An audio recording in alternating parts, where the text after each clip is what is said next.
Kalau begitu ini wajah-wajah Indonesia. Sebelum saya melanjutkan, tadi pendongeng terakhir membaca apa berikan syarat supaya patuh pada orang tua kan ya. Saya baca sebuah pantun. Nanti jawab ya. Belum. Bawa tenda ke Somalia. Tahu Somalia? Lalu sembunyi di dalam gua. Apa tandanya anak yang mulia? Selalu berbakti pada orang tua. Tadi kan pendongeng menyarankan supaya tidak nakal pada orang tua. Baik. Assalamualaikum warahmatullahi wabarakatuh. Waalaikumsalam warahmatullahi wabarakatuh. Alhamdulillah wa syukurillah la ilaha illallah Alhamdulillah. A'udzubillahi minasyaitonir rajim. Wa ita'adzana rabbukum la in syakartum la azidannakum wa la in kafartum inna adzabi lasyadid. Allahu akbar.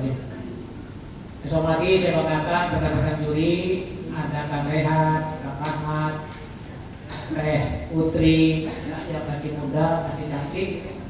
Mungkin di sini masih single-single gitu ya. Mungkin nanti daftar aja lah tanya. Kelihatannya masih muda semuanya.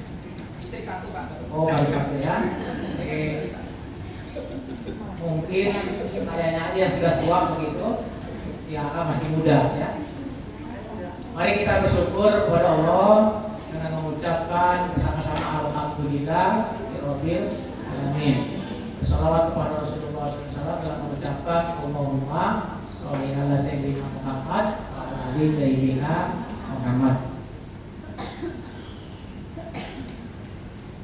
Juga yang saya banggakan para sekretaris, Pak Kabin, para kasih jajarannya, kemudian ibu-ibu pembina pendamping pelatih yang tidak lelah-lelahnya mengajari, melatih, mendidik anak-anak kita untuk bisa tampil ya, sehingga hari ini kita saksikan bersama atau ibu-ibu bisa menilai, bisa mengukur sejauh mana apa yang telah kita ajarkan, apa yang telah kita latihkan berhasil di pentas. Anak-anak SMP, MTS di kelas 7, kelas 8, ada yang kelas 9, 7, 8. Anak sekarang cepat gede karena makannya chicken. Kelas 7, kelas 8 saja sudah jagung-jagung. Karena zaman saya mah anak kelas 1, kelas 7 SMP itu masih sepitak-sepitak gitu. Ya, kenapa makannya dager, mangkak, ikannya ikan teri. Kalau anak sekarang sudah chicken, hamburger, dia cepat mudah, cepat dewasa. Ya, sang ibu bisa membandingkan kan? Baik, sambil menunggu dewan juri mereka, saya pelan-pelan saja bicaranya ya, supaya dewan jurinya tidak berburu-buru. Salam kepada pimpinan sekolah, bapak kepala sekolah, ibu kepala sekolah. Terima kasih yang tiada terhingga atas partisipasinya dalam kegiatan lomba mendongeng atau lomba bercerita tingkat SMP, MTS yang diselenggarakan oleh DPKD Kabupaten Serang. Kegiatan ini dilaksanakan yang pertama untuk meningkatkan kegemaran membaca, ya, kegemaran membaca. Saya yakin dan percaya anak-anak sekalian semuanya, ibu bapak guru yang cantik-cantik, yang tampan-tampan ini, kalau minat bacanya sudah tinggi, saya percaya minat bacanya sudah tinggi, tapi kegemaran membacanya masih rendah. Coba saya ceritakan. Saya kalau pagi bangun tidur jam 3 atau setengah 4, yang dipegang tuh bukannya istri, HP, langsung sasar HP. Kenapa cari HP?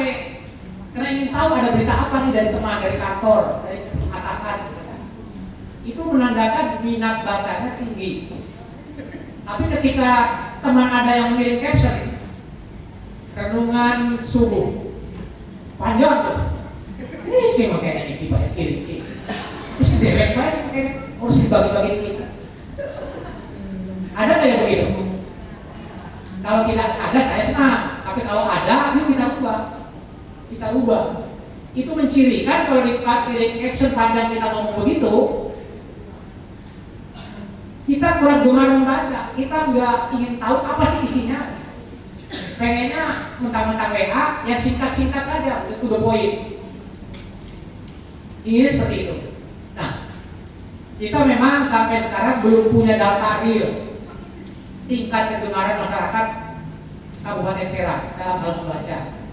Baru tahun ini Ibu Emi Yuniati yang kelihatan agak manis, agak langsing kalau dilihat dari sini jari tangannya, ya, itu akan melakukan penelitian untuk mengetahui secara real di mana sih kegemaran membaca masyarakat Kabupaten Serang.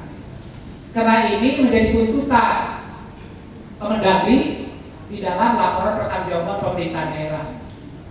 Tapi kalau ukurannya kasar, misalnya berdasarkan peminat yang datang ke perpustakaan atau ke pusdik, kita masih jauh, Bu. Masih jauh, masih sangat rendah, hanya 0,002% dari jumlah penduduk Kabupaten Serang. Jadi setiap 1000 orang yang sedang membaca hanya 2 orang. Rendah sekali. Awas bisa membedakan nih antara minat dengan kegemaran.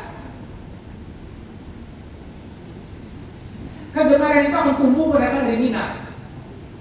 Kalau minatnya tinggi, insya Allah akan menjadi kesukaan. Seperti ibu-ibu atau perempuan pada umumnya gemar makan bakso, ya kan? Lain dengan bapak-bapak. Kalau bapak-bapak kebanyakannya gemar kopi dan merokok. Itu awalnya dari minat, senang makan bakso, senang merokok, senang kopi terus. Jadi akhirnya senang ketagihan. Bahkan ada seorang bapak cukup hanya merokok dan kopi segelas, makan itu lupa. Sama dengan ibu-ibu, kalau sudah makan semangkok bakso, lupa makan nasi. Padahal perutnya perut nasi. Ya, perut nasi. Kenapa? Kalau pagi kita sarapan, makan lontong semangkok, kalau ditanya, udah makan belum? Belum. Hari tadi itu nggak lontong. Atau ketan misalnya, sarapan kelas, ketan sepiring. Udah makan belum? Belum. Hari tadi sepiring itu mah ketan. Gitu. Sama dengan orang sana. Kalau belum makan roti, belum makan. Sekalipun dia habis nasi 1 cecepon. Tahu cecepon? Nggak tahu cecepon ya? Tadi si Neng bocah wadon dan lanang, bocah lanang dan wadon. Nanti orang itu pada. Nah, jadi yang pertama meningkatkan kegemaran membaca. Yang kedua, tadi ingin mengangkat muatan lokal. Produk-produk lokal. Kita Serang, Banten belum punya legenda, cerita legenda. Belum punya. Kita masih tahunya Tangkuban Perahu, Sangkuriang, ya, Lutung Kasarung. Apa Banten? Enggak punya. Padahal coba kalau diangkat itu tentang Gunung Pinang, kalau diangkat itu Gunung Karang, kalau diangkat itu Tasik-Kardi, itu akan menjadi sebuah cerita yang menarik. Jadi sengaja kegiatan ini dilaksanakan bukan dalam rangka menghabiskan anggaran atau bukan seremonial, tetapi ingin ada tujuan yang dicapai, yaitu mengangkat muatan lokal, cerita-cerita lokal menjadi milik daerah. Sama dengan nyanyian. Kita belum punya nyanyian di daerah. Ya, makanya kalau Subro nyanyi bocah wadon dengan lanang, bocah lanang dengan wadon, nah itu pakai bahasa Jawa, itu mudah-mudahan nanti menjadi nyanyian lokal. Kita masih hafalnya tokeca, pileleyan, bubui bulan. Itu punya orang Jawa Barat. Waktu kita di Jawa Barat, mungkin kita rasa memiliki. Tetapi kalau bisa coba mengarang lagu, ibu-ibu yang senang seni ini, coba mengarang lagu yang berbahasa Serang. Syukur-syukur kalau bahasa Serangnya, bahasa Serang yang berbahasa. Ya, yang berbahasa. Tadi, Si Neng tadi ada bahasa Jawa Serang yang kau pakai pembahasannya. Aturan dibuka kulari satu perahu niki. Ya, itu pembahasan. Jadi di bahasa Jawa itu hampir mirip bahasa Sunda. Ada tingkatan. Ada bahasa kasar. Ada bahasa kasar. Ada bahasa lemes. Tapi saya nggak peduli kalau dicek 3 kali saya akan jalan aja ngomong. Ya. Nah, ingat bahasa ini, saya ingat pesan Pak Dadang, Profesor Dadang Kawari, Kepala Bahasa Nasional. Wanti-wanti, waktu itu saya masih di Dinas Pendidikan. Tolong Dinas Pendidikan sebagai lembaga pendidikan, sampaikan kepada para kepala sekolah, para guru, jangan sampai bahasa daerah kita hilang. Karena kalau bahasa daerah kita hilang, maka identitas kita akan hilang. Sok jadi naun, ya belajar bahasa Jawa Serang kasar tinggi, ya kasar yang biasa, arep tinggi, singgi, bismangan dulu, aja menang baik, aja ngejedok baik, sehingga kedablok nih kono. Ya, tapi diperhalus nanti, simpul dino, aturan yang dikerihin. Kalau sudah duduk, aturan no, diinum, didahari, napi kan ditinggali saus. Sibuk ganti saus. Mana saus? Oh, di sini adanya gitu boleh. Ada yang bisa bahasa? Dulu sih terkenal bangkit bahasa itu Keramat Watu, Ciruas, Kotak, sebagian Cikande itu bisa terkenal bahasanya. Jadi kalau anak muda, anak kecil ketemu dengan yang dewasa, itu tanyanya bukan Pak si Nebi, Pak si Nebi, Pak mampir dikit, pasti pakai bahasa apa berbahasa kan sopan menghargai yang lebih tua.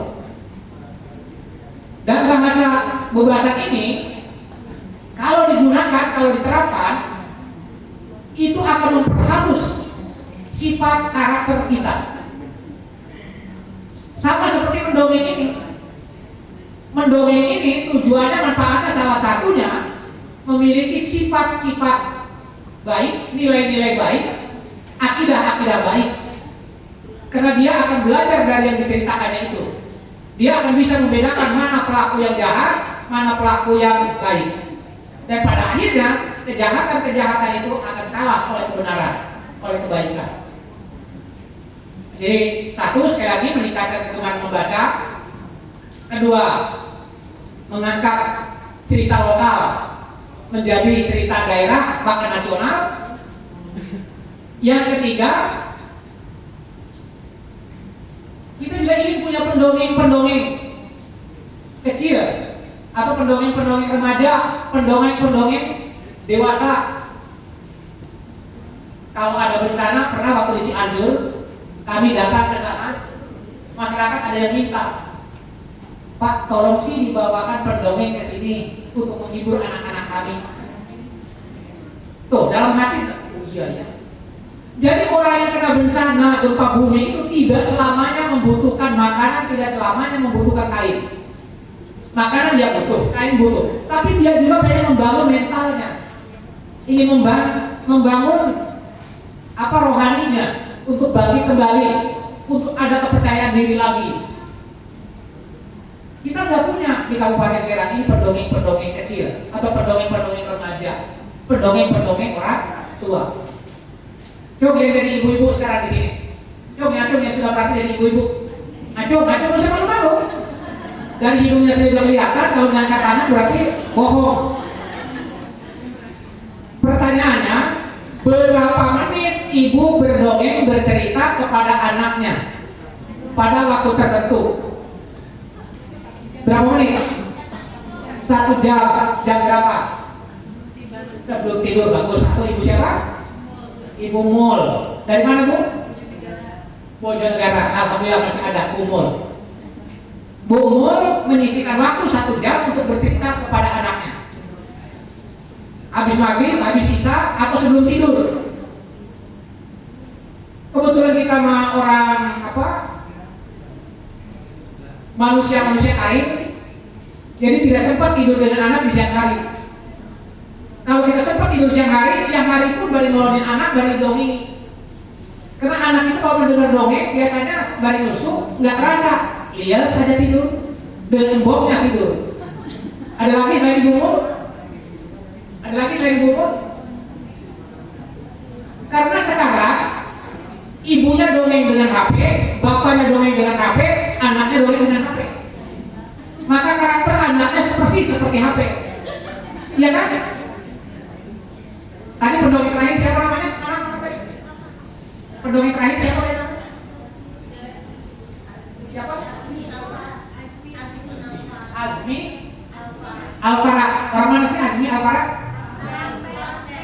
Pulau apel itu biasa namanya Solehah, Sulihah, Aminah, Marwiyah.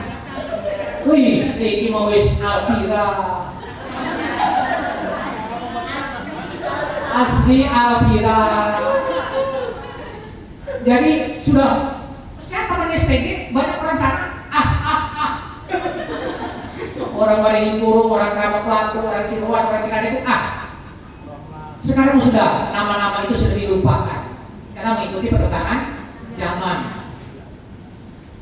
Mau ngomong apa ya saya dengan Azmi? Kok lupa jadinya?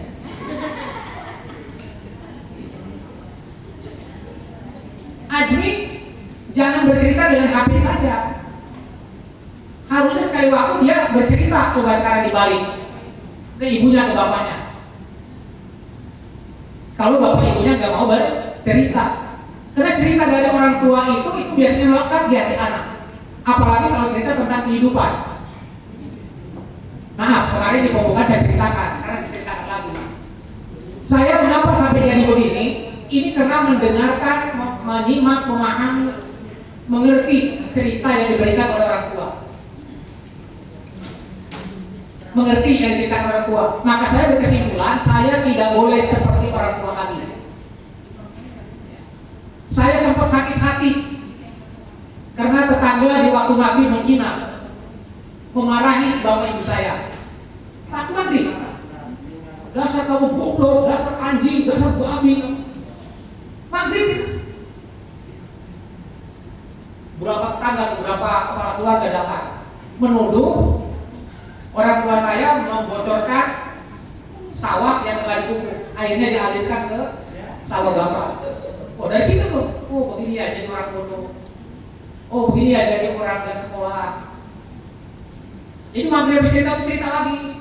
Makanya kamu harus belajar, harus rajin, ngaji, sholat, sekolah, supaya jangan kayak bapak.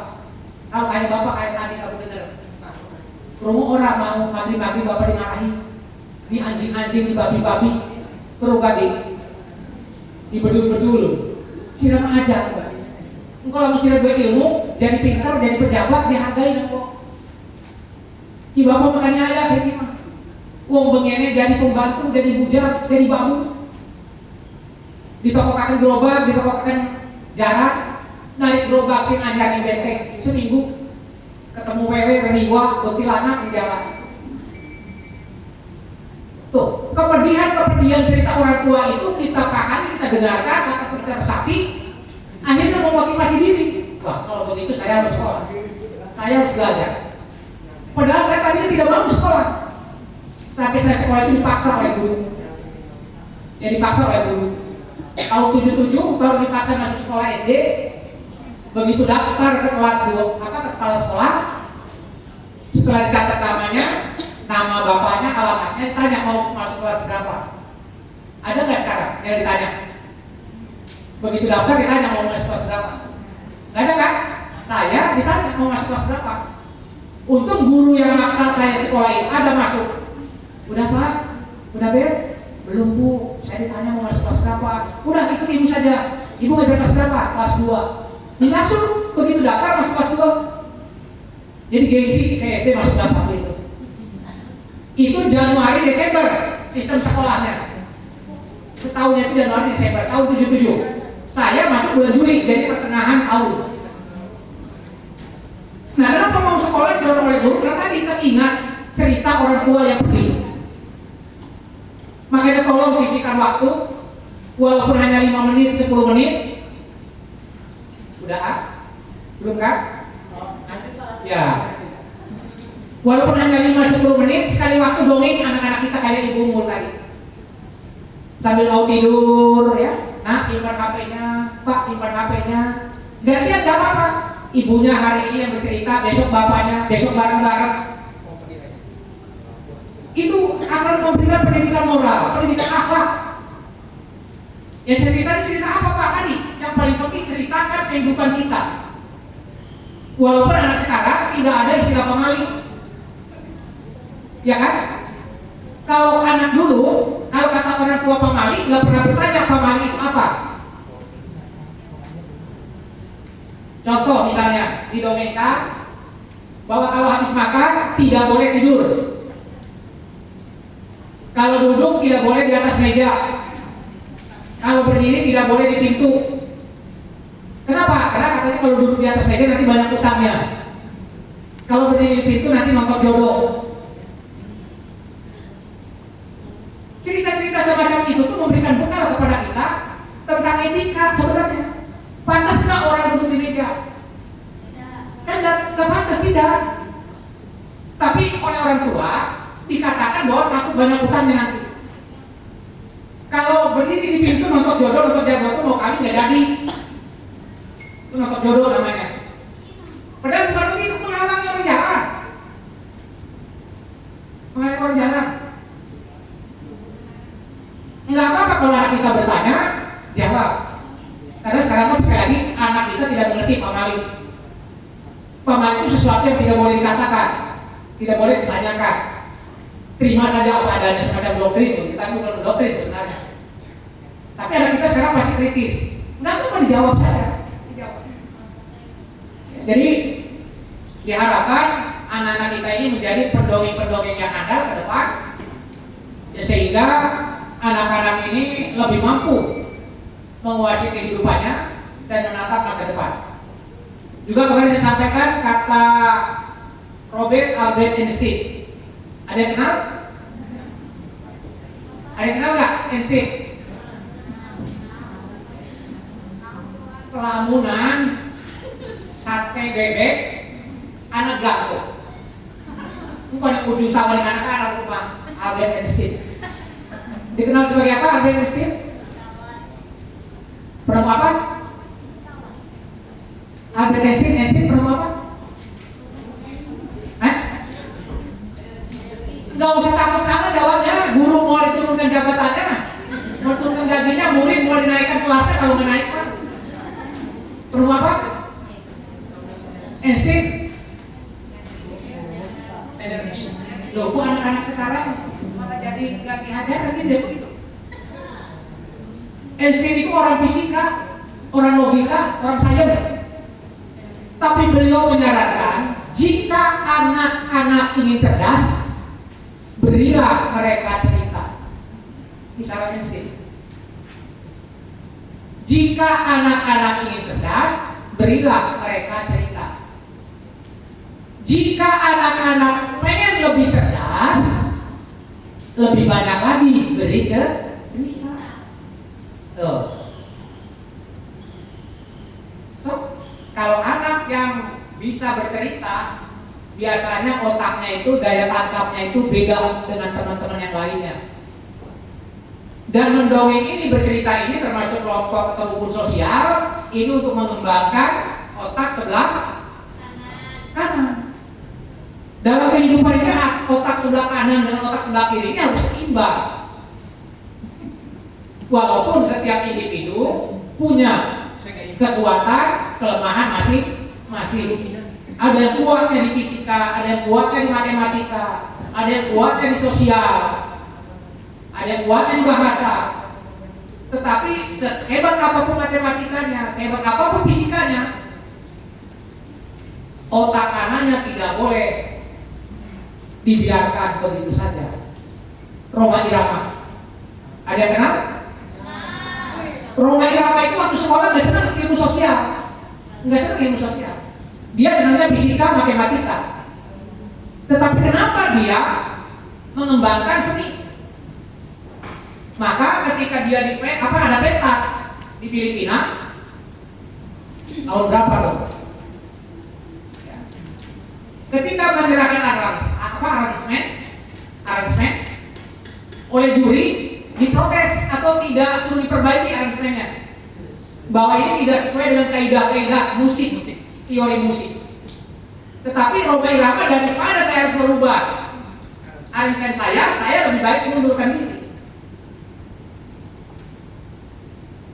Dia punya kelebihan dengan menggunakan otaknya itu, dia mengaransemen lagu sendiri yang berbeda dengan penyanyi-penyanyi yang lain. Itu jadi otak kiri dan otak kanan itu akhirnya dia berbuah. Coba perhatikan lagu Bimbang. Bimbang ya, nanti pulang di setel. Coba cari di YouTube. Bimbang. Lagu Bimbang itu tidak ada rapnya. Dari awal sampai akhir tidak ada rap. Kemudian intronya, kalau musik metal 15 menit itu satu lagu. Tapi Rhoma Irama, lagu Bimbang itu 15 menit itu hanya intro.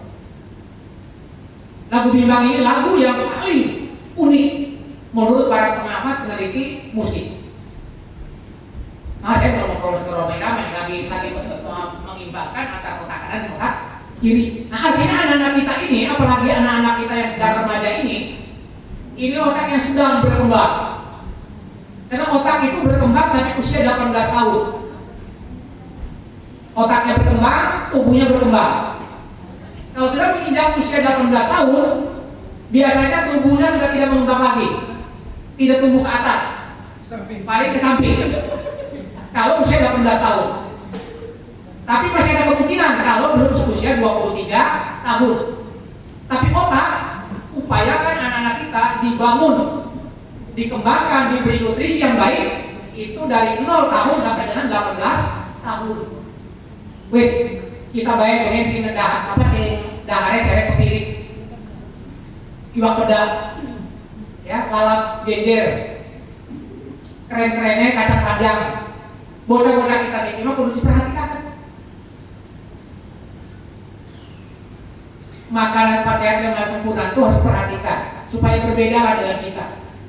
Termasuk tadi, jangan dituruti terus. Kalau anak senang burger saja. Dan saya waki-waki anak-anak kita ini jangan banyak makan mie. Ya, kalau bisa jangan banyak makan mie. Kenapa? Mie itu apa ya? Banyak pengawetnya. Ya, kalau masih muda mungkin dia kuat, tapi ketika tua sedikit sudah rapuh.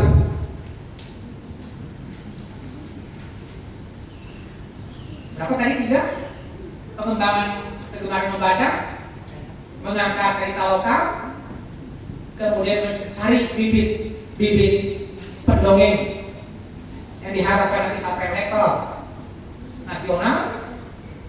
Nah, ini untuk SD tahun ini nanti akan ada perlanjutannya ke tingkat provinsi. Tapi untuk SMP belum ada kabarnya. Saya berharap tadinya SD ada, SMP ada, seperti FLSN lah. Ya, seperti FLSN. Jadi semua sekolah, level sekolah ada tingkat, bahkan sampai tingkat nasional. Karena tadi saran Profesor Dadang itu bukan hanya bahasa, budaya daerah ini jangan sampai hilang.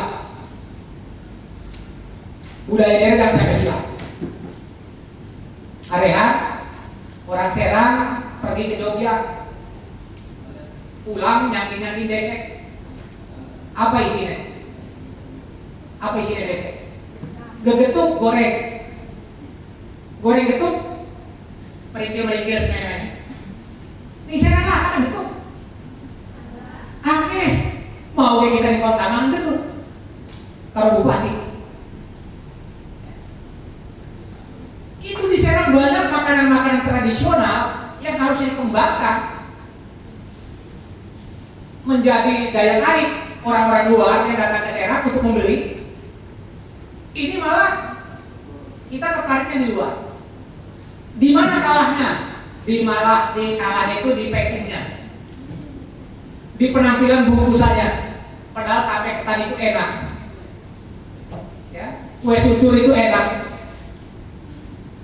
Apalagi tuh gemblong yang dikasih bintul, ketan bintul itu enak. Tapi dia tidak dikembangkan. Nah, jadi ibu bapak Kalau kita berbicara budaya, tidak hanya dongeng sebenarnya, banyak budaya-budaya di daerah kita ini yang harus kita lestarikan, yang harus kita teruskan. Nah, tugas ibu bapak sekalian, jangan sampai nanti anak-anak kita tidak tahu begetuk, tidak tahu begemblong, tidak tahu rengginang, tidak tahu gipang. Ya, apalagi gipang sekarang, sampulnya bukan apa itu, bukan kardus, bukan godong, bukan laras, tapi biskuit Roma. Kalian biskuit Roma, tapi isinya rengginang, isinya gipang. Jadi saya berharap sekali lagi ibu bapak terus tingkatkan literasi, karena literasi ini salah satu diantaranya literasi budaya dan kewargaan. Selain literasi baca, literasi numerik, literasi digital, literasi ekonomi, ya, tapi literasi budaya ini harus kita terus budayakan. Seperti tidak seminggu sekali tampilkanlah di sekolah. Siapa minggu ini, anak ini, kelas berapa, pergi. Kemudian insya Allah nanti para guru, pembina, pendamping, saya di sertifikat itu merevisi dari panitia supaya disebutnya bukan sebagai pendamping, tapi sebagai pembina pelatih, supaya sertifikatnya itu bisa digunakan untuk kenaikan pangkat, dihitung menjadi angka kredit. Kami beri minimal 36 jam. Sesungguhnya ibu bapak melatih anak-anak kita ini pasti lebih dari 36 jam. Kemudian peserta anak-anak nanti mendapatkan sertifikat semuanya. Ya, dapatkan sertifikat semuanya. Dan ini juga mudah-mudahan nanti bermanfaat untuk masuk ke level sekolah yang lebih tinggi. Pemenang selain mendapatkan piala, juga mendapatkan sertifikat juara 1, 2, dan 3. Harapan 1, 2, dan 3. Terakhir, pada tanggal 14 September kami akan menyelenggarakan kerja literasi dalam rangka Hari Kunjung Perpustakaan dan Satu Dasawarsa Bupati Serang. Mohon partisipasi dari ibu bapak. Tiap-tiap sekolah atau tiap-tiap zona membuka stand, ya, mengisi stand. Tanya kami yang menyiapkan nanti. Stand literasi. Silakan misalnya SD Bojonegara 1 mau menampilkan apa? SD Keramat Batu 1 mau menampilkan apa? Bojonegara 1 mau menampilkan apa? Bojonegara 2 mau menampilkan apa? Silakan. Nanti di depan pendopo. Surat resminya nanti kami menyusul. Ini informasi awal saja, termasuk anak-anak kami yang juara 1, 2, dan 3 kami undang untuk menerima piala ini dari Ibu Bupati. Jadi sekarang diberikan, tapi nanti tolong tanggal 14 dibawa lagi. Biar pemenang itu nanti menerima piala dari Ibu Bupati. Itu menjadi kenangan kan nanti. Alpira terima piala dari Ibu Bupati tanggal 14 September 2024. Ini sepanjang nanti. Ketika sudah punya cucu, Nek ini siapa? Ya coba lihat itu wajah siapa. Kok kayak nenek tapi nenek ini masih cantik. Karena memang ketika lomba usia SMP kelas 2 itu 12 tahun ya, 13 tahun, nenek-nenek sudah 55 tahun. Kan memotivasi untuk kepada apa? Neneknya. Di tanggal 14 September kami mengundang para juara ini dengan membawa piala diserahkan oleh Bupati. Yang lainnya bagaimana Pak? Boleh hadir? Boleh. Boleh hadir. Jangan kayak yang ada di tempat ini, nanti yang lain juga diundang. Ya, jadi boleh ikut memeriahkan kerja literasi dalam rangka Hari Kunjung Perpustakaan dan Satu Dasawarsa Bupati Serang. Sekali lagi terima kasih. Selamat kepada anak-anak, kalian semuanya juara. Kalian semuanya juara. Ya. Jadi jangan berkecil hati.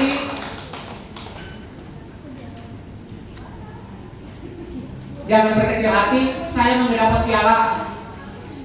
Saya mendapat penghargaan, bukan. Juara itu bukan piala. Kalian sudah bisa tampil bagus, sudah tampil percaya diri, sudah tampil mewakili keluarga, mewakili sekolah, mewakili masyarakat. Itu pemenangnya. Dan nanti kalian di masyarakat jadilah pendongeng-pendongeng. Jadi kalau ada hajatan di RT, di RW, di desa, ngacu, Pak saya mau dongeng, mau nyumbangkan dongeng. Ya. Terima kasih. Sebelum saya tutup, saya nyampe. Kok bisa sih? Ada yang nyampe. Saya akhiri, sebelum saya tutup ya. Bacakan lagi pantun, yang dengan pantun. Wanita Korea kulitnya bersih, sering berendam air mendidih. Bener gitu. Kita berendam di air mendidih, melepuh ya.